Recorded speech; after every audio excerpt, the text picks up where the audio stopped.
What up, y'all? It's your boy Ben here, and we're back again with another Pokemon Pocket video for you all. We're going into this week's meta report. As you can see, the tournaments are pouring in, players are signing up and playing, so we're just gonna go ahead and dive right on to the data here to give you the best decks that you can be running this week, and take note to what decks are being used and what decks aren't being used in this week's worth of tournaments. And as always, y'all, if you like the vibes of this channel, be sure to hit that like button, subscribe, definitely click that notification bell button. And with that out of the way, let's go ahead and dive right on in.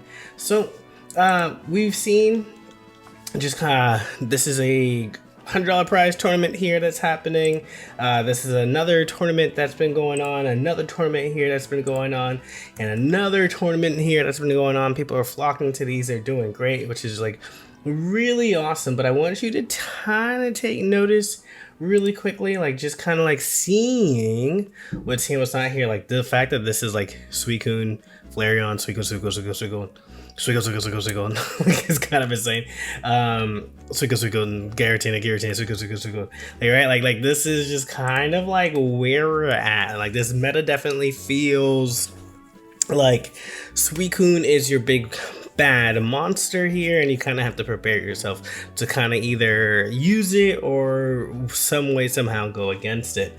But what's interesting to note is that like even in these like top cuts of these decks and everything else like that, one thing to note that we're not seeing this week really is the rise and the fall of these Ultra Beast decks. So we're going to be talking about Guzzlord EX here, but we won't be talking about Buzzwole and Pheromosa. Interestingly enough, people are not taking that deck into tournaments this week, or it hasn't really been placing that high this week either, into some of these other top decks here, which is like interesting to note. And another deck that like took me by surprise when I like looking through these bigger tournaments here, just so that we have more of a wider pool, is that we're not seeing a lot of, like, as you can see again, just like Buzzwole, 42% here, but we're not seeing a lot of Espeon, Sylveon, EXX, right? 47% here. If I go into this metagame and we're scrolling down, do we see them at all? No, right? Like people are opted not to take them in. We choose go in here, take a look at this as well. And there they are, 52%, a little bit higher here, but again, only 4, right?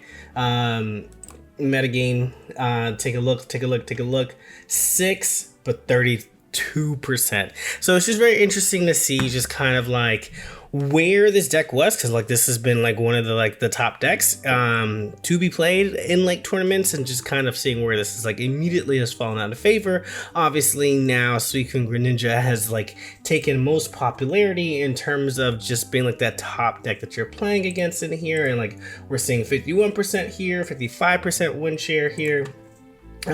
Little lower on this side, 48%, but still dominating the meta presence with 45 over all of these in here, and then 81, 49% as well. So like, let's just go ahead and dive on into some specific decks. And like the other kind of part to this, we have the Giratina Darkrai. Probably like if we're like taking a look one more time, flashing through, Giratina Darkrai still remains the second most played deck in all of these. This is surprising. Guzzlord got up a little bit higher here instead, but again, right back, it's actually tied here. But really interesting to see. I think this could be due to one or two things, right?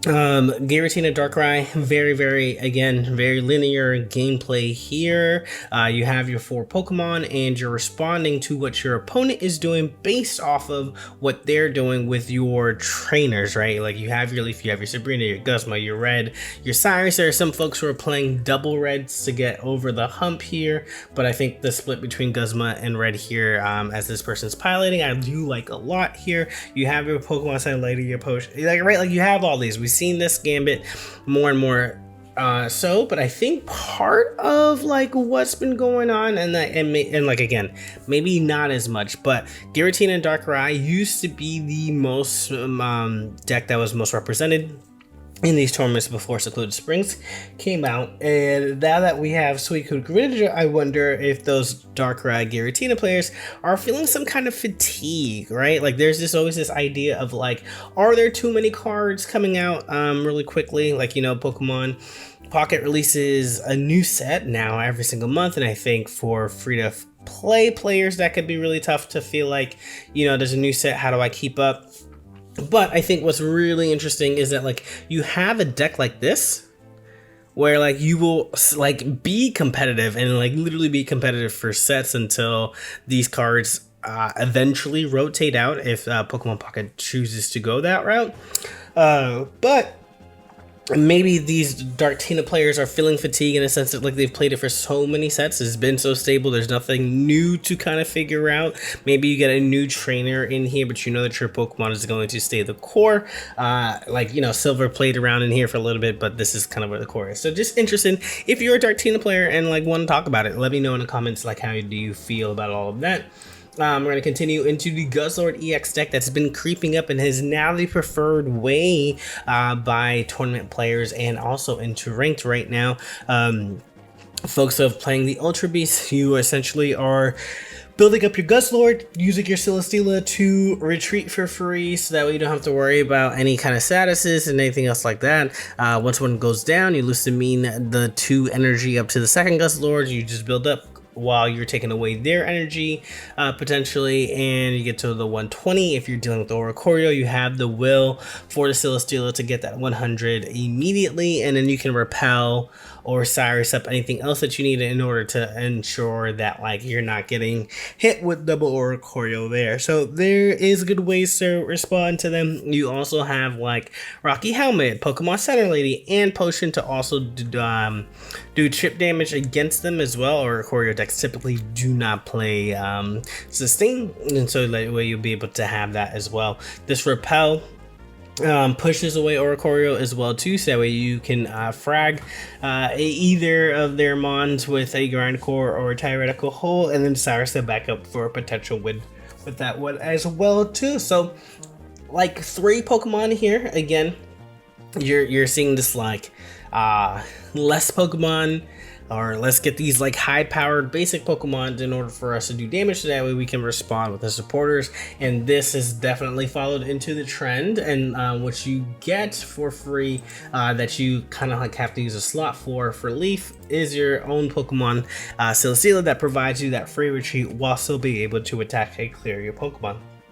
Then we continue into the boss monster here. We have the Suicune Greninja Giratina deck. This is like very interesting, like because like if you go first and you start Giratina, then you can just bring this up, right? Like Giratina is here to hit for 150 with the assistance of Greninja, 170 if you have both online.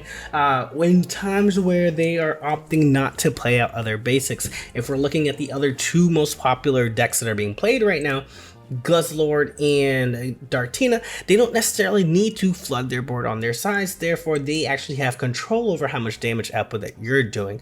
Insert Giratina so that way you can knock one down with Greninja and Suicune, and then it can finish up whatever else that you have with the Giratina here. I've seen a lot of different builds for this. I think that like the healing here is super important. Being able to not be in Cyrus range, being able to survive an extra ping, being able to get yourself back up after 2 grind cores, right? Like this is like super helpful here. So having double Airida is the case, and so that's where kind of like you see only 1 Cyrus. And the Guzma here is very interesting, especially since you could chip away with Water Shuriken. I've also seen in this lot Inflatable Raft. Shout out to where we go, Judy, who's actually hosting this this tournament here, has, we're gonna get to that deck, has Inflatable Raft, and I've tested that out myself, and it feels really good. One of the key things that about Inflatable Raft that makes it really special is that like your Suicune EX is a basic. Folks are running repels, so if you have it on Froakie, and they have your Suicune up, right? Like, and so you have your Suicune up front, so you can draw your cards, they repel you. You have your Froakie now with the Inflatable Raft, who retreats for free, and now you're not losing energy. You keep your hand small. You are less appealing to get hit with Mars or a red card as well, because the hand size is not a problem.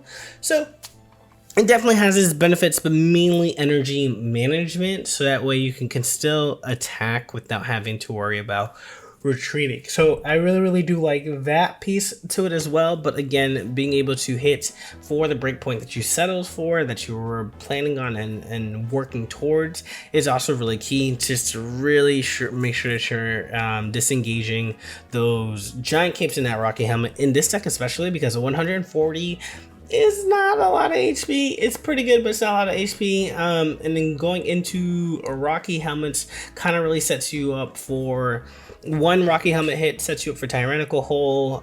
It gets you cleared with a red from a Darkrai as well. You get cleared out with a Giratina in one. So trying to keep 140 health as much as you can is super helpful. Now we go into Dragonite, which has been really cool. There's been a couple of different builds also with this as well too, but the core of it really remains the same here, where you're running Dragonite EX with your babies, and then the extra supporting Pokemon is where you could play around with. So we have Dragonite EX here, 2 of them with the non-Dragonite, or the non-EX Dragonite. The non-Dragonite EX mon is like super essential here. There's just going to be games where you can just supercharge it through your Mantike or through your Pichu and just put out 200 damage to the board, and your opponent can't keep up with that, right? Like, even if you just knock out one EX that's like been hiding in the back, that's been racking up points, like you just come out so far ahead. And this build is particularly playing it with Sylveon EX, and I think one of the things that you can imagine here is that you just have more HP. You don't have to worry about knockout points. You have Find a Friend. You also have your Happy Ribbon. So you can essentially pull out 3 cards and get in that setup for your Dragonite EX, either building into your basics here to power up your Dratinis as needed, or going from there. What I really do like is that this pilot is opting for the 70 HP Dratini. 60 HP is scary. Suicune takes you out immediately by flooding their own bench. Grindcore takes you out in 2, and then you get pinged up with Darkrai as well. So having that 70 HP, just that extra 10 damage is great, because you're really not trying to attack with Dratini. And that's what it really comes down to. You're really not trying to attack with there. So opting out for that extra 10 HP really does go the long way, and having that consistency with Sylveon definitely builds that out. And Lyra being great with a Benchmon here with your babies, because they retreat for free, being able to attack that for that big damage, 180. No Mon here that we've talked about that so far really survives that, and the only one who really does is Guzzlord through a cape, but as we can see that they're not playing it. So pretty well into the meta here, and Sylveon EX really ensures that you're getting to this card here, which is awesome. We're going to continue on with Silvally and Zeraora. This might be also another deck that like may feel that like you're in fatigue or not, but one of the cool things about this deck is every single one of these cards can be traded for. So if you're looking and you're just getting started, or you're like, how can I be competitive right now, you can play this deck. It does really well. You have your Zeraora for extra energy that builds up on itself. You have the Silvally throw up on there. You may even like consider throwing an elemental switch, just so that way, like if you pop off and you have that opening hand, you can immediately start attacking with the Silvally. But either way, we have the double red here. We're making sure that people are chasing down with the Cyrus. You have the Sabrina. Like the whole point of this is attack. Use your supporters every single turn to really get that 100 damage off with your Silvally. What's interesting is that this deck is running Rocky Helmet in one of his flex spots here. Typically, you could see a Giovanni, you could see Elemental Switch, you could see a Dawn, just so that way you can proc the Brave Buddies in there as well. But Rocky Helmet, again, getting you closer to that 100 breakpoints here. If they take out a Zeraora, a red with the Silvally could take out a Suicune, because now they're at 120. So this is good. Just getting extra damage for that 100, possible 120 damage is pretty nice there. And then we continue on to Flareon and not Espeon. And again, I'm like a little bit amazed at like how quickly, I don't know if it's just like new shiny thing or like what's happened, if it feels too slow, because it's a very fast deck, because obviously you get to take advantage of the Sylveon EX and you have to sustain. But this is right now is probably one of the more preferred ways to play Eevee in going in Flareon EX Turbo. And that Turbo kind of just means you're throwing in your Magby here to build up your Flareon in the back. You have a Sylveon EX here to draw into your other cards. You have your non-EX Flareon 110 to be able to attack and one-shot your Oricorios when you need to, and then you're essentially hitting for 130, 150, 160, maybe even 170, right? Like if all the cards line up right, you can knock out that Guzzlord in one go, which is kind of crazy to think about, for the fact that you are able to generate energy right away with this ability Combustion. It sits you pretty well in being able to run down your opponents and get into that attack much faster, because of Magby makes you like really good, especially like in a if you're going second and you already have the energy generated, you go Magby, or you put energy on your Eevee, Magby puts energy on the Eevee. You then get to go to Flareon, attack because you put that second energy on for the 130. It disappears, and now you're attacking for 130 per turn after that, while having 130 HP at that point. It's kind of insane. It really is insane. And so we continue here with some Raikou EX. Raikou is not really going anywhere. Raikou, however, though, is interesting because Raikou has two different builds, right? So, like, we see with Suicune, where it's like Suicune's being paired with Greninja, and that's what's happening here, right? Suicune, Greninja, Giratina, that's kind of like solved in the sense where, like, maybe you're one or two cards off. But Raikou is getting just different loads of partners here still, just trying to figure out its own home, or maybe, like, just accepting the fact that, like, it has more than one. Magnezone is great. Obviously, you get to take advantage of the Oricorio, and like it gets to play for your side. Magnezone gets to deal up its own Volt Charge through Magneton, so you're getting its own energy, and so that way you can focus on the Raikou, you can focus on the Oricorio and attack from there. Even Volt Charging into an extra elemental switch to attack early on puts you into a really well position, because you can do things like Raikou attacks the back that following a turn. You retreat out, Volt Charge, Magnezone, Cyrus. Like, it's really wonderful to have a powerful endgame sweeper that can focus on itself, so that way you can supercharge the other two mons that are being used here. And then here's the other variation of Raikou EX with Tapu Koko EX. Now there is another deck that is going around, Tapu Koko 16 trainer, so it's Tapu Koko and Oricorio. And as you notice that this Tapu Koko is being paired up with Raikou instead. In those tournaments that we saw earlier in the video, it didn't really place that high, which is very surprising to me because it's felt super strong on ranked. But when we're like just looking at the tournament data that we have here, Tapu Koko is actually better paired off with Raikou EX. And in this deck in itself, you're really using Celestial Core to supercharge your Pikachu EX. You're taking something down with Tapu Koko, or you're taking something down with Raikou, or you're taking something down with Zeraora. You Electrical Core, making sure that that Pikachu EX takes out anything else after that. Because with the 150 with the red, you're clearing any of these higher end basic EX mods, so that's like really strong. You're really taking out a lot of things through a cape, and even with Giratina throwing on a cape, which you'll see a lot often, the red can take care of that as well too. So this has really fast attackers with Tapu Koko and Raikou and Zeraora, and then a really strong end game sweeper or end game I win button in Pikachu EX, which is really nice.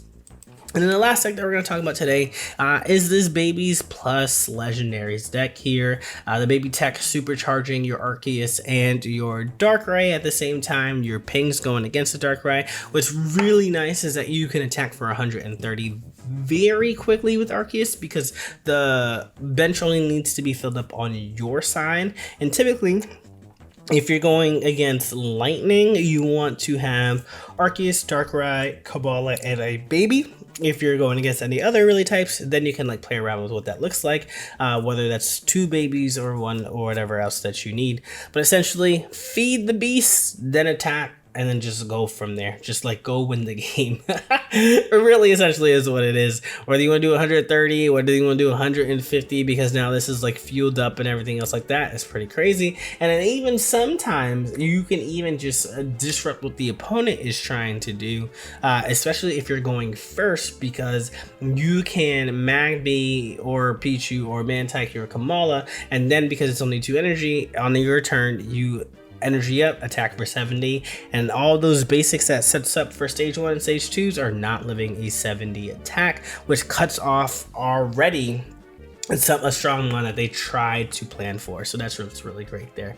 But yeah, y'all, this is like the pieces. This is what people are bringing. This is what our meta game is looking like for this week. Let me know what your thoughts are below in the comment section. Can't wait to read them. And we're like halfway through the month, so let me know how is ranked and everything else doing for you, and what is your favorite deck. And if you've gotten this far into the video, go ahead and comment a Sprigatito, because I got a little Sprigatito Lego piece. All right, y'all, we'll catch y'all in the next one. Until then, peace.